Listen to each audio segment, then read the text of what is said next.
Buenos días, ¿cómo está? Por aquí Carlos Rivera de Labor GG. Bienvenidos a nuestro podcast con motivo de nuestro 10º aniversario, donde profundizaremos todo lo relativo al mundo de las relaciones laborales, de los conflictos laborales, del trabajo como hecho social relevante.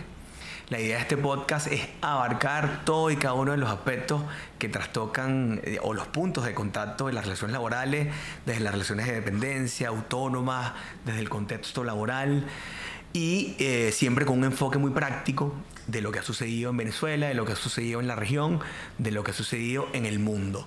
El propósito fundamental de que nos motivó, digamos, para tener acá esta primera temporada de nuestro podcast es que cumplimos 10 años en junio del 2023. Entonces, bueno, junto con todo el equipo de labor que van a ir conociendo a lo largo de los sucesivos capítulos, y de nuestros aliados, iremos abordando distintas temáticas y distintos temas de muchísimo interés laboral. Un poquito para comentarle dónde venimos. Mi nombre es Carlos Rivera, yo soy CEO de Labor. Somos una firma especializada en la asesoría de relaciones laborales, derecho del trabajo y conflictividad laboral. No trabajamos solos, porque nadie es perfecto. Trabajamos junto con aliados como Moro González Asociados en el área de propiedad intelectual, Gentiopía en el área de gente y talento, IW en la parte de planificación estratégica y desarrollo organizacional. Un poco para comentarles de dónde vengo. Soy abogado laboralista, digamos experto en los conflictos laborales y en las relaciones laborales, con 20 años de experiencia, pero fundamentalmente, digamos, nuestro nicho o nuestro core de lo que vamos a hablar acá, no venimos a hablar nada más de la ley, no venimos nada más a hablar de las nuevas tendencias, sino vamos a hablar de lo que ha sucedido en la práctica y para dónde va el mundo en las relaciones laborales. Así que contamos con ustedes. Muchas gracias.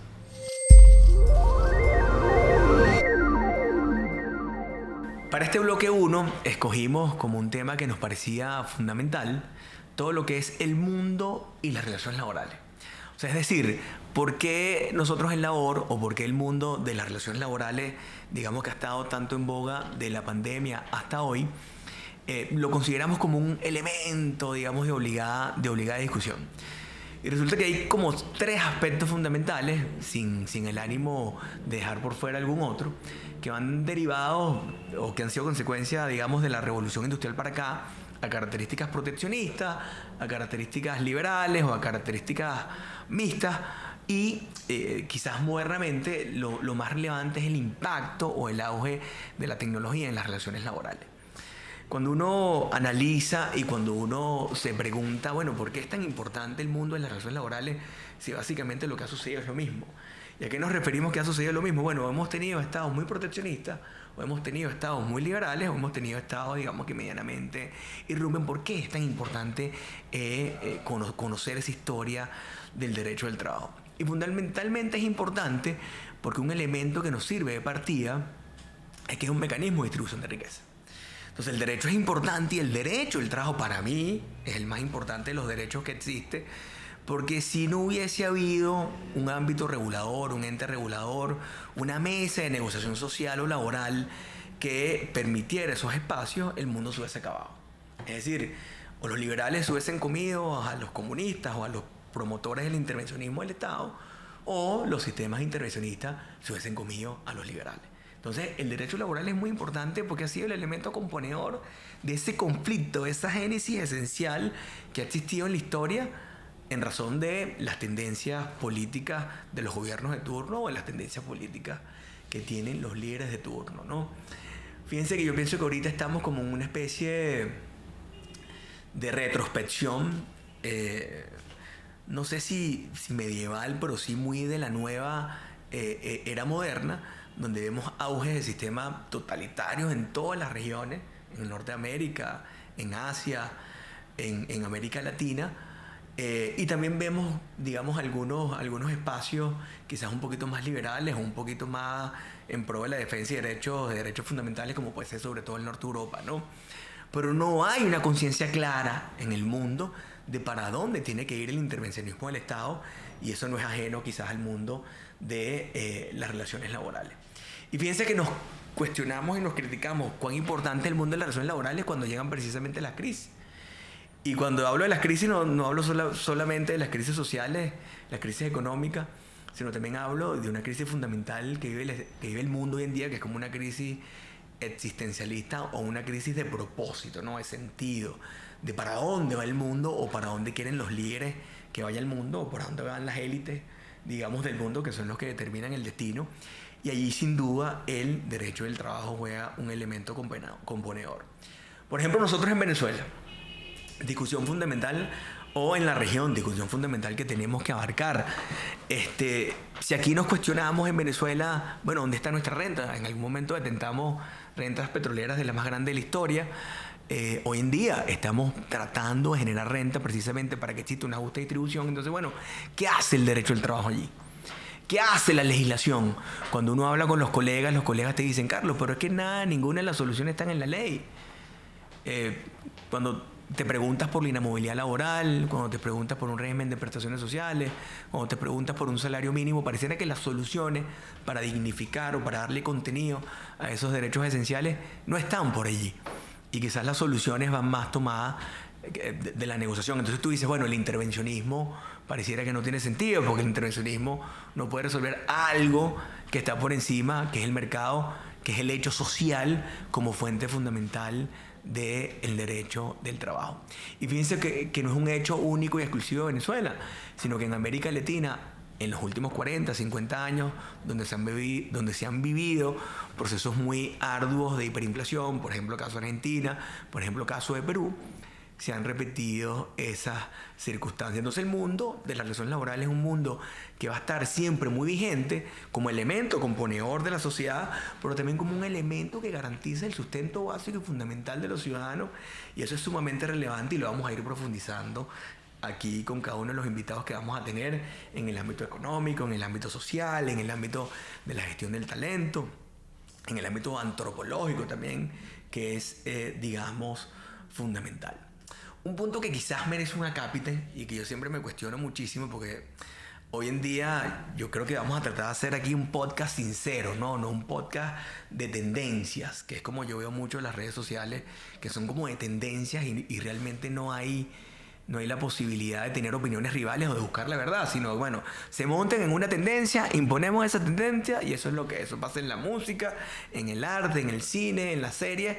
Y bueno, en la filosofía política laboral no es la excepción. Pero yo creo que la tecnología, como está ahorita concebida, y el impacto que tienen con todo ese fenómeno que llaman el futuro del trabajo, o digamos, la cuarta o la quinta revolución industrial, no es más que lo que siempre ha venido sucediendo. O sea, lo que siempre ha venido sucediendo es la tecnología como un elemento, o como una herramienta, o como un medio más, que viene a tratar de hacer algo. Ahora, depende de los líderes organizacionales, depende de los líderes laborales, depende de la política pública, de los líderes políticos de turno,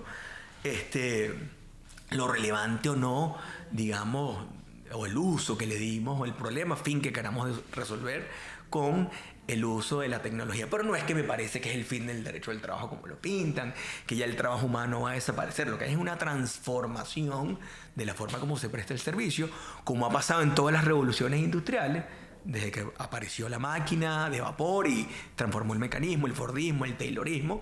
Pero hoy en día, bueno, vamos a tener la inteligencia artificial, vamos a tener la Big Data, la robótica, etcétera, y se van a transformar las habilidades en el trabajo. Es decir, a lo mejor vamos a tener que desarrollar habilidades, capacidades diferentes, pero no es que el trabajo humano va a desaparecer, lo dudo.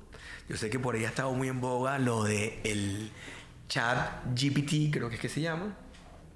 Indudablemente una herramienta súper útil, me parece a mí fabulosa, y más, inclusive para el mundo de las relaciones laborales es fabulosa, pero yo no creo jamás que esto sustituya las relaciones laborales. ¿Por qué? Porque, por ejemplo, si las relaciones laborales son esencialmente negociadas, porque la génesis del mundo del contrato y la relación de trabajo es la consensualidad, es decir, un patrón y un trabajador que se ponen de acuerdo para prestar un servicio, y dentro de los elementos que determinan la negociación están las percepciones y las emociones.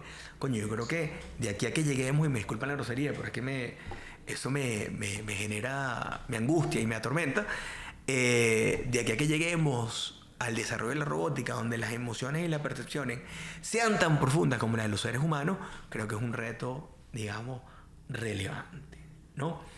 Entonces, en ese mundo y en ese bloque uno que vamos a hablar y que pretendemos profundizar, digamos, muchísimo más, vamos a estar en esa discusión, lo que llaman el péndulo de América Latina, más proteccionismo, más liberalismo, en el medio, la izquierda, la derecha. Para mí, quizás todas son tendencias o, digamos, de turno que pueden imperar en un momento en específico, pero en el plano pragmático, que es donde siempre nos vamos a manejar acá, lo que nos importa es, bueno, qué es lo que le importa en definitiva al derecho del trabajo. El problema del derecho del trabajo es un problema de empleo, el problema del derecho del trabajo es un problema de riqueza, es decir, de la ganancia que perciben cada uno de los ciudadanos. El problema del derecho del trabajo es de calidad de vida, de balance, vida y trabajo. El problema del derecho del trabajo es un problema que a lo mejor no es relevante y el problema se circunscribe, es un problema institucional. Es decir, es un problema que nada más atañe a aquellos países donde las instituciones son robustas y funcionan. Bueno, de eso hablaremos. Lo que sí es relevante es que nosotros aquí no venimos a dar recetas únicas, nosotros aquí no venimos a dar soluciones mágicas ni a ser sensacionalistas, sino venimos a proponer desde nuestra humilde opinión, desde la opinión de Labor y de nuestros invitados, cuáles pueden ser esos elementos relevantes.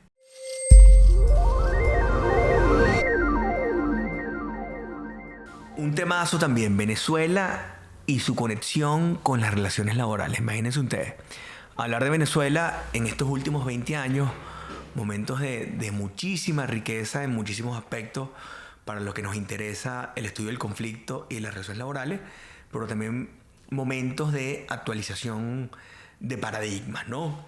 Yo creo que nosotros no podemos empezar a hablar de Venezuela y su conexión con las relaciones laborales en los últimos 20 años sin que se nos venga a la cabeza una institución que es fundamental, que es la inamovilidad laboral. ¿Por qué? Porque la inamovilidad laboral es básicamente un hijo de estos 20 años. La inamovilidad laboral o la estabilidad absoluta, como la denominaban algunos, marcó un antes y un después. Es decir, el hecho que no pudiera el patrono despedir a nadie, ni siquiera pagando una indemnización por despido o una compensación por despido, marcó un antes y un después. A nosotros nos dio muchísimo trabajo en la oficina, tenemos que aceptarlo, yo creo que eso es una virtud, no solamente a nosotros, sino a todo el gremio, digamos, de los abogados.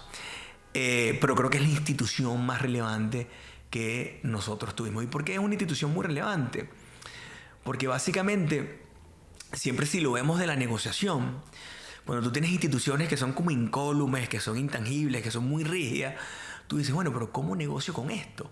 Y resulta que se negoció la inamovilidad laboral. En la práctica, aquí se hicieron procedimientos de downsizing, de reestructuración, con la vigencia de la inamovilidad laboral. Es decir, otra vez se impone por encima de la ley o por encima de las fuentes formales el hecho social, que es una fuente fundamental. Es decir, lo que pasa en la práctica, las necesidades del patrono, las necesidades de la gente, resuelven e inspiran mucho más que lo que diga una norma o lo que diga, digamos, un principio o un convenio internacional. Bueno, vinimos de una conflictividad enorme, de un Estado que intentó regular muchísimo al inicio, a un Estado que quizás lo siento ahorita mucho más flexibilizador, sin decir que estamos en flexibilización laboral, pero un Estado que ha entendido quizás las causas. Vinimos de tener la jurisdicción laboral modelo de la historia de América Latina en los primeros 10 años de estos últimos 20 años, inspirada por la Ley Orgánica Procesal del Trabajo. Creo que eso es algo que no discute nadie en el gremio laboral, porque fue un fenómeno súper exitoso, donde nosotros de primera mano pudimos compartirlo aquí en Labor, bueno, hasta el punto que pudimos, hasta con su fundador de la Ley Orgánica Procesal del Trabajo, en sus últimos años de vida, compartir muy de cerca lo que era el ejercicio del derecho laboral. Creemos que desde el punto de vista sindical, hablando de estos últimos 20 años, quizás fue un derecho del trabajo, un derecho colectivo del trabajo mucho más político, reivindicativo, que un derecho colectivo en estricto sentido del derecho del trabajo. Es decir, los sujetos colectivos fueron factores extraconstitucionales del poder político, como lo dice la doctrina, pero no sé si realmente, eso lo dirá la historia, se comportaron como verdaderos actores que defendían los derechos e intereses de la clase trabajadora. No me gusta generalizar, no soy de generalizar. Tengo amigos, hermanos sindicalistas que admiro y he aprendido muchísimo, además podría decir que son de los que más he aprendido, pero hay otros sectores donde creo que hay una gran deuda del movimiento sindical. Hablar de los últimos 20 años en Venezuela es hablar de la negociación. La negociación fue la válvula de todo. La negociación como medio alterno de solución de conflicto. no la negociación como un proceso autónomo, que creo que eso es importante mencionarlo. Creo que Venezuela tiene una deuda muy grande y para eso estamos acá, porque ahorita estamos en un momento de construcción, pero en el momento que yo pude haber considerado que había algo de deconstrucción, creo que hizo muchísima falta la política pública laboral. Creo que tuvimos momentos, la única política que creo que fue súper eficiente fue la Ley Orgánica Procesal del Trabajo, por el nivel de los sistemas de seguridad social, a nivel de la misma Ley Orgánica del Trabajo, que ahorita siento es muy ineficaz, porque nuestro contexto es radicalmente distinto para cuando fue dictada.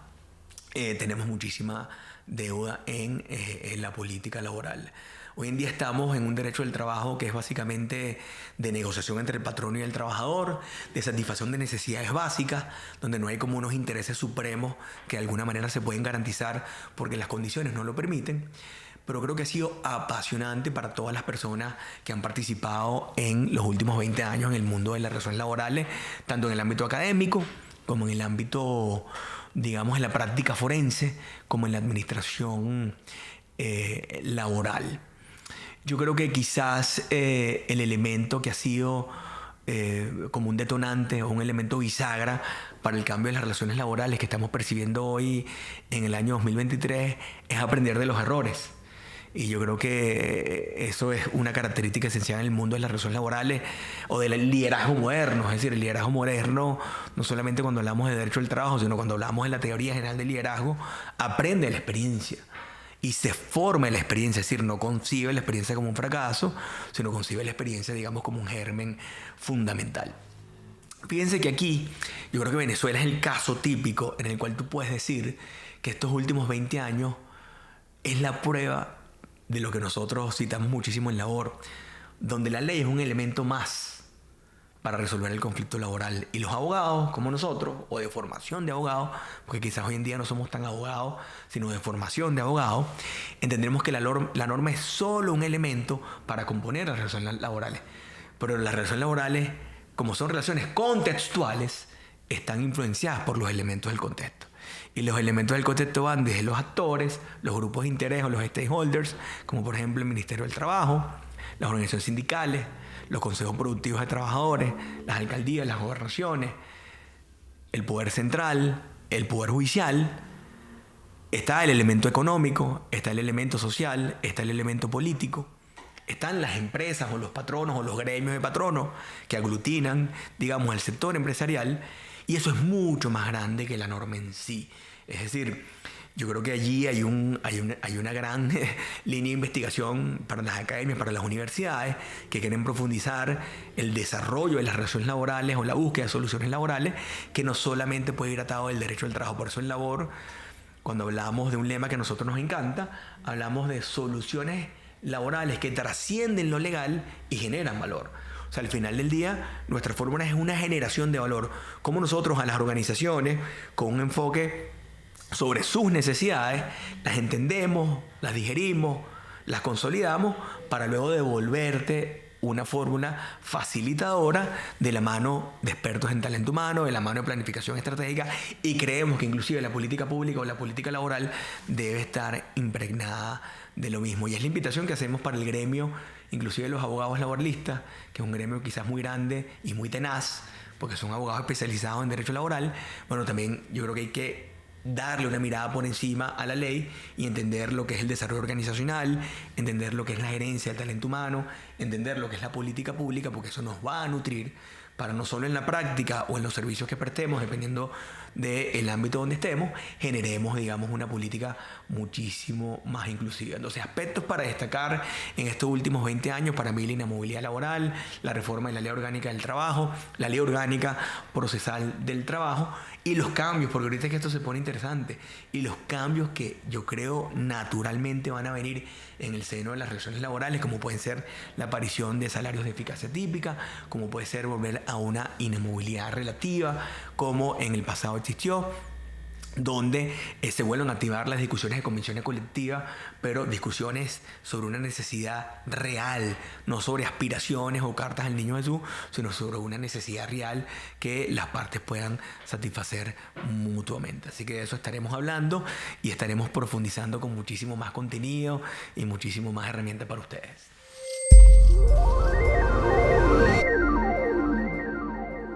Hablemos de Labor. Bueno, como ya les mencioné, Labor cumple sus 10 años en junio de este año. 10 años, digamos, no digamos complicados, pero sí complejos. Nosotros tenemos una frase que nos encanta siempre mencionar, que Labor es un hijo del conflicto. ¿Por qué Labor es un hijo del conflicto? Bueno, porque Labor se funda en el año 2013. Habiendo venido, por ejemplo, Pedro y yo veníamos de Torres Pérez Araujo, y otra vez en el Tribunal Supremo de Justicia, también en otras firmas aquí en Caracas, en Palacios Ortega.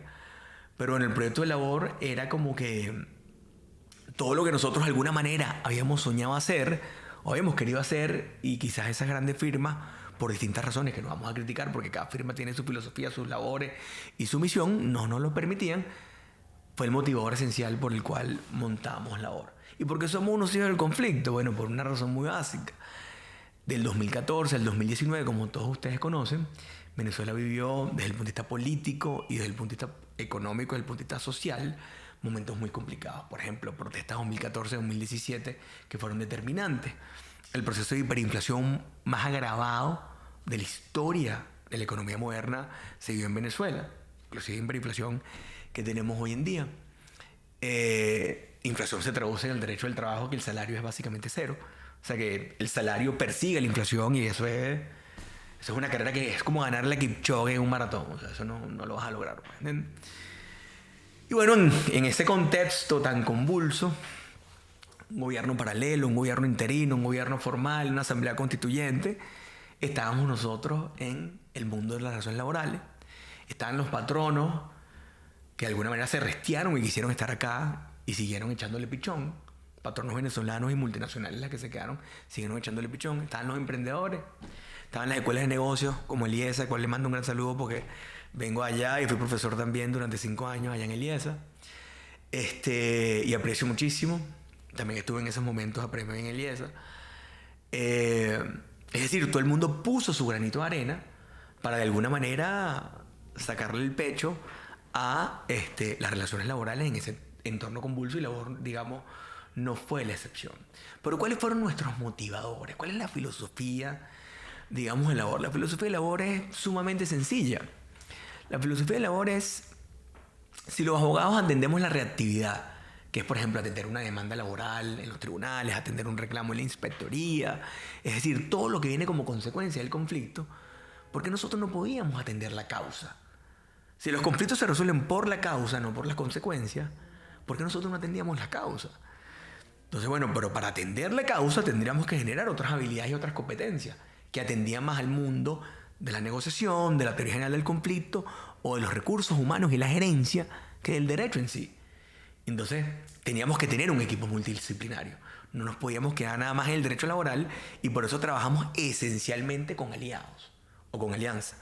Aprovecho para mis amigos del Extendi también, aliados en el derecho en distintas áreas del derecho en el ámbito nacional, que, bueno, se fundó ahorita a finales del año 2022 y, bueno, creo que va a dar muchísimo fruto. Trabajamos con aliados porque creemos en el trabajo en equipo, creemos en la iteración, creemos en la innovación, y no hay manera de innovar si tú no trabajas primero en equipo y trabajas con personas que tienen habilidades diferentes a las tuyas, ¿no? De esa manera soñamos y pensamos, y nuestro primer aliado natural fue Gentiopía, Fabiola García, que la van a tener acá, donde trabajamos de temas de selección y reclutamiento, es decir, escoger el talento que va a las organizaciones y cuáles son los perfiles idóneos para la cultura y para el cargo que requiere una organización. Trabajamos en temas de formación y desarrollo, trabajamos temas de compensación, pero esos no son temas naturalmente legales laborales, son temas que tienen una arista legal laboral, pero no son esencialmente legales laborales. Y lo más grave, o lo más importante, si tú quieres entender para dónde van las organizaciones, tienes que entender su estrategia.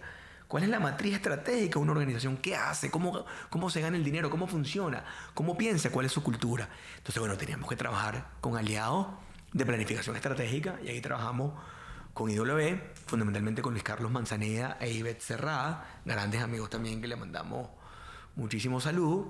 Y eso obviamente nos permite otra panorámica, otra radiografía de una organización. Una cosa muy diferente es ver una organización desde la mirada reactiva del conflicto, y otra cosa muy diferente es ver una organización desde la estrategia, desde lo financiero, desde sus procesos, desde su estructura. Es Es como cuando tú vas al médico y te dicen, mira, tú estás enfermo, hazte un perfil 20, una radiografía y una tomografía. Bueno, tú ves como que con mucho más contenido, que es diferente a cuando tú agarras el paciente en terapia intensiva, que es lo que tradicionalmente, digamos, hacíamos los abogados. Entonces es un servicio que nosotros hacemos end to end, es decir, de principio a fin, y es diferenciador y es lo que lo estamos apostando. ¿Cuáles fueron los motivadores? Eso. Si nosotros somos nuestro fin, digamos, último, desde una visión quizás esencial en el derecho del trabajo, es la resolución de la controversia laboral, ¿cómo la vamos a hacer si no estamos atendiendo las causas? Y las causas solo las podemos hacer con alianza. Fundamentalmente, digamos, esos fueron como esos, digamos, motivadores. Entonces, ¿cuál puede ser la visión de labor? Si entendemos nuestra filosofía, si entendemos nuestros motivadores, bueno, la visión es que cada organización pueda hacer realidad y pueda tener la menor cantidad del conflicto posible, porque entendemos que el conflicto es innato a las relaciones humanas, por ende innato, connatural a las relaciones laborales, tengan, digamos, unos KPIs con la conflictividad, unos índices de desempeño con la conflictividad más pequeña posible, que tenga el mejor talento posible, formado para lo que la organización necesita, y que lleve a cabo su objeto social y su misión y su visión. Eso es lo que nosotros queremos. Y esa es nuestra visión, ser facilitadores. No queremos ser los protagonistas, no queremos necesariamente escribir las consultas más largas, no queremos necesariamente ser, digamos, los protagonistas. No, los protagonistas nuestros son los clientes, nosotros somos unos facilitadores y construimos con ellos. Aquí trabajamos en forma colaborativa, es decir, nosotros nos agarramos y te damos una consulta y hazlo. No, te acompañamos en el antes, en el durante y en el después, para que, digamos, esas relaciones laborales que van cambiando en razón de las necesidades de la empresa, en razón del contexto económico y del contexto social, bueno, te permitan a ti tener el talento acorde y tener la competitividad acorde a tu modelo de negocio. En eso yo te pudiera resumir que es la visión, o les pudiera resumir que es la visión de labor. Fíjense que hoy en día estamos incorporando nuevos aliados internacionales para el área comercial, para ir desarrollando por LinkedIn herramientas de network, porque LinkedIn al final del día es relación laboral.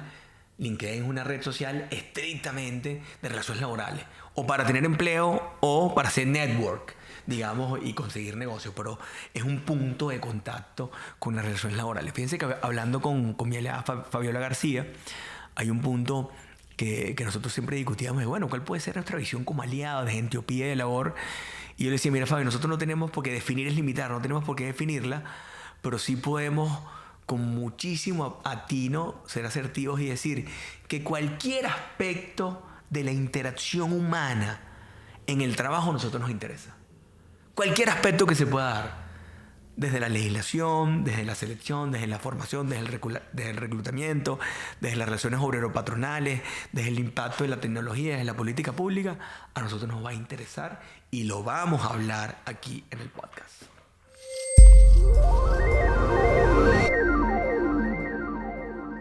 Fíjense que siempre nos preguntan, bueno, pero ¿para dónde va el trabajo, no? Yo soy un fiel creyente de por ser negociadas las relaciones de trabajo, y precisamente lo que uno hace con la negociación es despejar incertidumbre para generar certidumbre, citando palabras del profesor Mayora. Yo creo que no hay un destino cierto de para dónde va el trabajo, o sea, eso lo vamos a ir despejando en el devenir del tiempo, pero sí creo que hay dos líneas que son fundamentales. Podemos tener una visión como internacional de los multilaterales, por ejemplo, la OIT. No soy pro de darle uniformidad a las relaciones de trabajo. ¿Por qué no soy pro de darle uniformidad a las relaciones de trabajo? Porque todas las sociedades tienen problemas diferentes en razón de su cultura, en razón de sus costumbres, en razón de su legislación. Entonces, pretender darle una solución, así sea a nivel de principios o a nivel de principios generales estatuidos por un multilateral, creo que no es lo idóneo. Agradezco y me parece súper valedero las recomendaciones que dan los comités de la Organización Internacional del Trabajo. Inclusive agradezco más aún que la OIT esté hoy sentada con nosotros promoviendo el diálogo de cara a superar la conflictividad que tenemos entre otras laborales y políticas que tenemos en Venezuela. Pero creo que quizás la visión fenomenológica, que es la que yo apoyaría para el derecho del trabajo, es que cada jurisdicción, cada país, cada regulación debe tener su consenso social y su entendimiento de qué es lo que busca. Hay metodologías para esto. Por ejemplo, la política pública utiliza una metodología de resolver el problema tipo fin, como lo citábamos anteriormente. ¿Qué es lo que yo busco con el trabajo? ¿Qué es lo que pretendo resolver? Problema de riqueza, un problema de acceso, es un problema de estabilidad en el trabajo, un problema de desempleo, un problema de pérdida de empleo. Hay metodologías que nos sirven, pero no creo que haya soluciones únicas. Creo que eso es un error. Pero en el contexto, digamos, local, regional o nacional, ¿para dónde va el trabajo? Yo creo que nosotros estamos ahorita en un momento de cuestionarnos lo que hemos hecho, pero cuestionarnos en una visión, digamos, contributiva o integrativa, no en una visión de crítica destructiva, sino en una visión, bueno, que fue lo que hicimos bien en el pasado y desde allí construir hacia lo que queremos hacer. Por ejemplo, yo soy un fiel creyente que en Venezuela se va a tener que trabajar, no sé si de manera tripartita, que eso es una metodología que existe, pero creo que de una manera bastante descentralizada, lo que es el tema de la remuneración, para no hablar del salario. Creo que en Venezuela nosotros vamos a tener que redefinir, más allá del costo político que pueda tener, y aquí entro en terminologías legales que no me gustan, porque entiendo que la audiencia no son solamente abogados, de construir lo que es hoy en día el 104 de la ley, que es, bueno, el concepto de salario, esa visión de que el salario activa, digamos, el sistema de compensación que tenemos en la norma, donde si tu salario es más alto, tú tienes más prestaciones, más utilidades, más vacaciones. Bueno, chévere, eso sirvió en algún momento en donde teníamos una economía 100% rentista. A lo mejor no sabíamos qué hacer con el dinero. Bueno, eso era, digamos, lo que servía. Pero creo que hoy en día va a haber una negociación quizás como mucho más clarificada, esclarecida de las necesidades. O sea, atender satisfacciones, medir satisfacción, entender necesidades sobre 3 elementos fundamentales, que es, digamos, remuneración mínima permitida con el salario mínimo, satisfacción de necesidad básica y un elemento que creo que es un cambio de paradigma relevante, medir el desempeño de los trabajadores, medir el logro de objetivos, medir el logro de metas. Que a lo mejor la jornada no sea por jornada, sino sea por horas trabajadas. Puede ser un supuesto interesante, que nos ayuda inclusive hasta con el teletrabajo. Y nos ayuda, digamos, con toda la teoría general de la intangibilidad, de la progresividad, donde tú no puedes, en principio en Venezuela, cambiar condiciones de trabajo sin atentar principios o derechos fundamentales que están consagrados en la Constitución y en los convenios internacionales. Yo creo que vamos a tener un momento de retos, de cambios de paradigmas. Allí entra la tecnología, por ejemplo, en el ámbito del legal tech, o sea, de cómo irrumpe la regulación del legal tech. Hay tecnologías como los sandboxes, que son, digamos, como pilotos tecnológicos o regulatorios que son privados, que no necesariamente son entes públicos, que utilizan las mismas empresas de tecnología para ellos evaluar cuáles son los riesgos y las implicaciones que tiene el lanzamiento de una tecnología X en el ámbito de las relaciones laborales. O sea, eso existe. Y fíjese que son marcos regulatorios estrictamente privados, que tú los ruedas con modelos de algoritmos, evalúas consecuencias, la contrastas con el regulador, bueno, y después lanzas esa premisa como un producto que puede impactar en las relaciones laborales. Pero creo que realmente el hacia dónde vamos lo vamos a construir nosotros mismos, lo vamos a despejar nosotros mismos. Creo que lo más relevante es el elemento económico. Insisto, yo creo que no se concibe, y este es un mensaje, digamos, para la que todavía tienen una visión como muy reivindicativa del derecho al trabajo. No se concibe derecho al trabajo si no hay renta que repartir. Entonces, si no hay renta que repartir, ¿y qué sentido tiene el trabajo? Bueno, es otro sentido. Es un sentido más de estabilidad, es un sentido más de supervivencia mínima, es un sentido más de mínimos esenciales para construir lo posible, pero no el sistema reivindicativo que, por ejemplo, tú los ves en las convenciones colectivas, que hoy en día se cuestionan tanto en Venezuela de lado y lado, tanto del movimiento sindical como del movimiento de los trabajadores. Son convenciones colectivas que no se corresponden a la realidad económica y social que tiene el país hoy en día. Yo creo que es el momento de llamar a todos los sectores. Cuando digo todos los sectores, por ejemplo, la psicología, la sociología. Para que tengan una idea, nadie se imagina que la ciencia que más ha aportado, por ejemplo, a la negociación fue la antropología. Y yo jamás veo, por ejemplo, a los abogados hablando, bueno, de los antropólogos, pues, o clases de antropología. O sea, cómo la manera de actuar, de dónde venimos o nuestras costumbres determinan el ámbito regulatorio o determinan, digamos, la forma como tomamos decisiones. Porque al final del día, si la ley es el consenso de turno, digamos, de los políticos, y por eso, digamos, la legislación llega tan atrasada con relación a la tecnología. Es decir, hoy en día, ¿cuál es el problema? Bueno, cónchale, que es un rollo regular la desconexión. Es un rollo regular el trabajo remoto. Porque, bueno, de aquí a que los políticos se pongan de acuerdo a cómo va a ser la legislación, ya pasó el teletrabajo, ya vamos por el teletrabajo 3, ya la desconexión no es un problema y, bueno, todavía no hemos dictado la norma. ¿Cómo te puedes ahorrar eso? Bueno, te lo puedes ahorrar con otros mecanismos que creo que va a ser uno de los retos que nosotros vamos a tener acá en esa mirada de para dónde puede ir el trabajo. De lo que sí estoy convencido, y ojalá mi gremio no se ponga bravo cuando yo diga esto, es que la solución jamás va a estar del lado de los abogados. O sea, la solución de para dónde va el trabajo no está de las manos del abogado.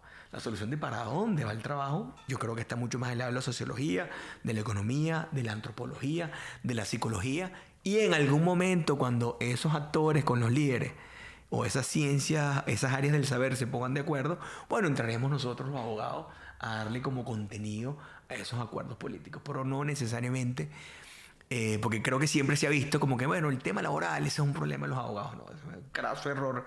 Nosotros estudiamos derecho laboral, pero realmente cuando estudias la génesis, las relaciones industriales o la psicología, digamos, está mucho más avanzada en ese desarrollo que nosotros, digamos, los abogados.